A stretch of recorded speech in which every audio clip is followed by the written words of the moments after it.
mama. Oh my God. Yes. This is so good. This one's a winner. Let's do it. Wow. Yeah, would you look at that? It looks like a taco.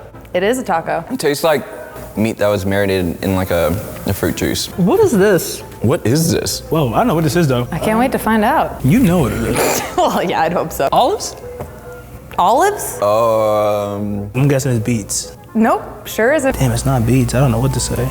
Okay, give me the first letter it starts with. No, you have to make one guess. I said olives. Okay, terrible guess. Carne asada?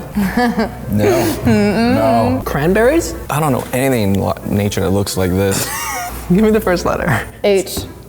That doesn't help me at all. Humboldt's? What the hell? Is that some sort of a tool? Humboldt's a university in Humboldt.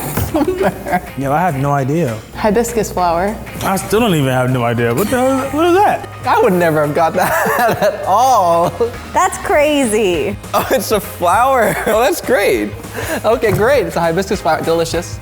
Honestly, this is probably the closest like looking to some real meat that you can possibly get. This is not even like no bull. This is pretty good. Yeah, good full meat. This just looks like meat. This is definitely meaty. Like this looks like real meat. It tastes really good. Yeah, I like this. It's a solid taco. All right, high five. Thank you. Great, thank you.